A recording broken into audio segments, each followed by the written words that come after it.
নমস্কার, আমি ইন্দিরা কুণ্ডু। আজকের বিষয় হলো মানসিক স্বাস্থ্য।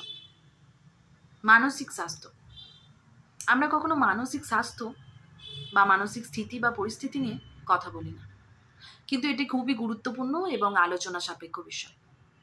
বর্তমান যুগে দাঁড়িয়ে এটা নিয়ে কথা বলা খুবই জরুরি।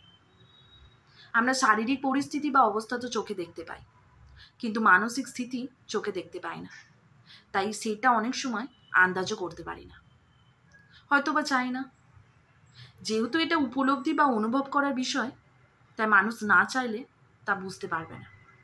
তবু একটা মানুষের মানসিক পরিস্থিতি ভালো আছে না খারাপ আছে, এটা না জেনে বা বুঝেও তার ভালো না করতে পারি, অন্তত খারাপটুকু করতে পারি না, যদি আমাদের মধ্যে মনুষ্যত্ববোধ থাকে। যেহেতু আমরা মানুষ, তাই আমাদের মধ্যে মান এবং হুঁশ থাকাটা আবশ্যক, এবং মানুষের মতো ব্যবহার করাটাও প্রত্যাশিত। আমাদের চারিপাশে যে মানুষেরা রয়েছে, বা ধরো দিনের অর্ধেক সময় তোমার পাশে বসে থাকা বা সময় কাটানো মানুষটা বা মানুষগুলো মানসিক স্থিতি বা পরিস্থিতি কি আমরা জানি, বা কতটুকু জানি? হয়তো বা যেটুকু জানি, যা সে জানিয়েছে, হয়তো তার অর্ধেকাংশ আছে বাকি। তাহলে যে মানুষগুলোকে রোজ দেখছি দিব্যি হাসছে, খেলছে, ঘুরছে ফিরছে, বিন্দাস রয়েছে, ভীষণ স্বাভাবিক লাগছে, যেমনটা থাকারই কথা। কিন্তু সত্যটা কি সর্বাংশ সত্য? মানে সত্যিই যে আমরা নিজ চোখে দেখি অন্যকে, বা অন্যে যতটা দেখাচ্ছে আর আমরা যতটা প্রত্যক্ষ করছি, সব সত্যটাই কি সত্য? না, একদমই না। আমাদের জানার বাইরেও একটা পৃথিবী থাকে, যে বিষয়ে আমরা অবগত নই। এই রোজকার জীবনে তোমার সাথে সময় কাটানো মানুষগুলো, ধরো তোমার সহপাঠী, কিংবা তোমার আড্ডা স্থলে কোনো বন্ধু বা কোনো পরিচিত জন, বা তোমার অফিস কলিগদের মধ্যে কারো হয়তো কাল রাতে প্রচণ্ড জ্বরে মাকে ভর্তি করতে হয়েছে হাসপাতালে। মা এখন হাসপাতালে চিকিৎসাধীন, সারা রাত্রি জেগে হয়তো সকালে এসেছে অফিস। আর তোমার সহপাঠী সদ্য হয়েছে বেকার, আর তোমার ওই বন্ধুটা কিছুদিন আগেই তার প্রিয়জন গত হয়েছে। আর তোমার সেই পরিচিত মানুষটি ভুল কেসে ফেসে গিয়ে দুরাত্রি জেলে কাটিয়ে কালই ফিরেছে বাড়ি। তুমি কি এসবের ভুকুটি জানো? নিশ্চয়ই না। হয়তো বা অতটা জানো না যতটা হয়েছে। আসলে কি আমাদের অতটা সময় থাকে বা আছে সময় করে অন্যের সময় কেমন চলছে তা জানার? বা সবসময় সময়ও হয়ে ওঠে না।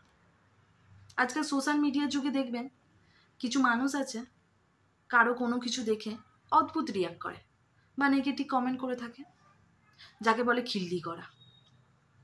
মানুষের অনেক ধরনের প্যাশন আছে বা থাকে, দেখবেন যেমন ভ্রমণ করা, বা গিটার বাজানো, বাইক রাইডিং, সাঁতার, পেন্টিং, নাচ করা, গান করা। কিন্তু আজকাল কিছু মানুষে তথা ছেলে মেয়েদের অন্যতম প্যাশন হলো অন্যকে হিউমিলেট করা, বা ছোট করা, মজাক করা, বা খিল্লি করা। কিন্তু এগুলো তো এক প্রকার অত্যাচার। আমরা সবসময় শারীরিক অত্যাচারটা চোখে দেখতে পাই, কিন্তু মানসিক অত্যাচারটার ক্ষেত্রে কিন্তু তেমনটা সম্ভব হয় না। কিন্তু এক্ষেত্রে সর্বদা একটা দুর্বল বা অবলা জাতীয় মানুষ বা নরম স্বভাবের মানুষদের, কিংবা মুখ চড়া আপাতমস্তক ভালো মানুষদের ভালো মানুষের সুযোগ নিয়ে ফায়দা নেওয়া হয়। কিন্তু কেন? ভবিতব্য বলে তো এই, যে মানুষ যা কর্ম করে তার কর্মফল তাকে ভুগতে হবে। আমরা কখনো ভাবিই না যে আমরা যেটা অন্যের সাথে করি বা করছি, সেটা আমাদের সাথে হলে আমাদের কেমন লাগবে। ধরো একটা মানুষকে জনমানুষে ভর্তি হাটে দাঁড়িয়ে মজা উড়াচ্ছে, তার মানে এটা দাঁড়ায় যে আমরা দেখতে পাচ্ছি তার অঙ্গে বস্ত্র রয়েছে, কিন্তু আপাতপক্ষে তার অঙ্গে কিন্তু বস্ত্র নেই, যেটা তুমি তোমার বাক্যের মাধ্যমে বা কার্যকলাপের মাধ্যমে হরণ করে নিয়েছ। তাই জনসম্মুখী হোক কিংবা আড়ালে আবডালে কোনো মানুষের মজা উড়ানো মানে তার বস্ত্র হরণ, অর্থাৎ ইজ্জত লুণ্ঠন। বিষয়টা এতটাই গভীর যে এতটা গভীরভাবেই কিছু মানুষকে আক্রান্ত করে, মস্তিষ্কে রক্তকরণ হয়, বাইরের সর্বস্ব স্বাভাবিক লাগে। তাই এই মানসিক স্বাস্থ্য নিয়ে চর্চা করাটা খুবই জরুরি।